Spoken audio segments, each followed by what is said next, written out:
MS Purnima Enterprises presents Khapri International Manipuri Short Fiction Film Festival 2021.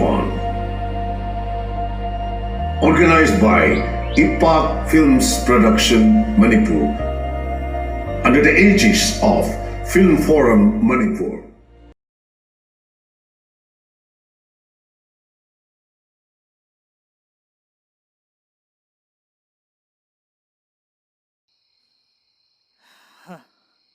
Nabungdi halakraba. Halaktriya pabu. Karaga taksingi sira pabu. Yarani. Chan. Laita mocho.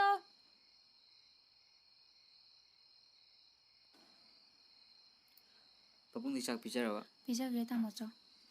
Tamocho. Masisu pabungi pipiguli do pangotraba. Corona manung webga pharmacy gaisu lockdown tawdagi BP guli tanate atop hidala ta gaisu stock ta lengi do pura loigri hai atop pawungi BP guli di hayeng pura pi hai da Laita mocho sa thokpiro. Chanang di charawa. Ai koncha ge tamocho. Tamocho charinge de punna chatho chulo. Koncha ge. Lao chatho se. Koncha ge ba. Kedoroge na. Kem taude. Tamso ai koncha ge ba. Chanang chakti. Ai koncha ge ba tamocho.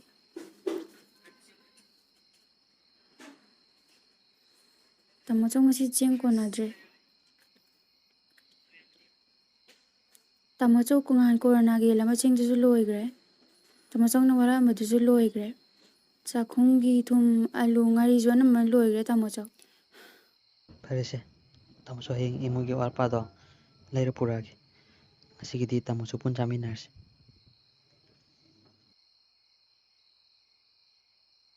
Lao chatho chulo. Pam. haksan di kara nungai birwa pabung Khare nungaire. Nasa nupige. Online da class to wi haine. Adubo ai khoigidi phone su leite kamaina tawsebano achoba.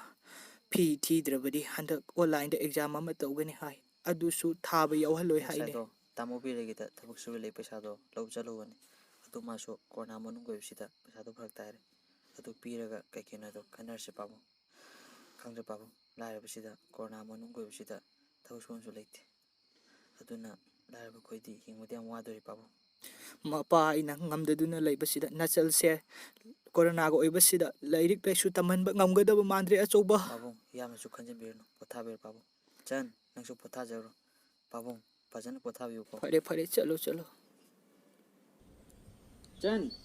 Ai tamo bi rege de lei pasado. Adu laur kige. Aduga pabung hidalan thangne. Aduga imungi warpa do. Adu sule rage. Pabung phale minar muko. Tamocho chale. Oi tamocho.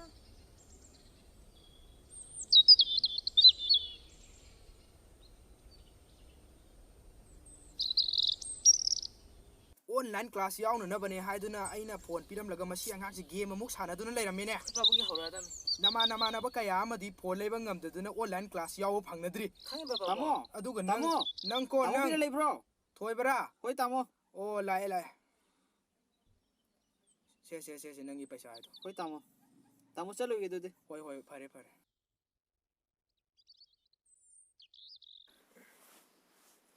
Polo ge ne. Kari lawgadaba no ibunga. Chenga aluga 2 kilomga ngari ga thau de loge ne. Oh se. Ine pesa se gara usuna de wat pe yadri ne. E yaro ibungo. Akoi dukan phamaga chajabani na corona manung sida ko. Ine du Sauba yade ko ibungo. kilomga biro ne. Pose adum bising ichaw maman hengalakpanani se. Pesa si lei jai ne. Oh fare. Chale ne. Hoi. Ibema. Babu. Kedorge babu. Tamocho. Babu. Pabo. Chane ge war ge ko. Tamocho kitang thobiro. Babu kedorge babu. Tamo bi lei bro. Tamo. ibu thoi ba tamo bu yaw kin he Ko babung ko ram to ho tamo.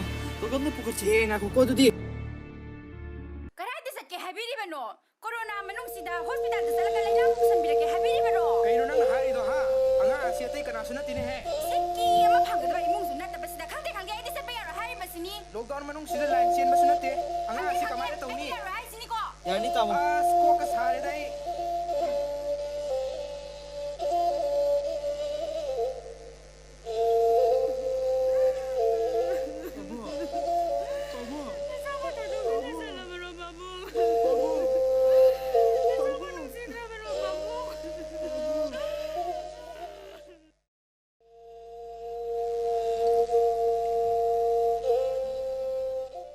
Main sponsor Maipa Bhenu. Sponsored by Oinam Roman. Co-sponsored by Eteen Computeriesed Eye Testing and Eye Care Center, Thoubal. And Northeast India Security Service Imphal. Online media partner IPAK.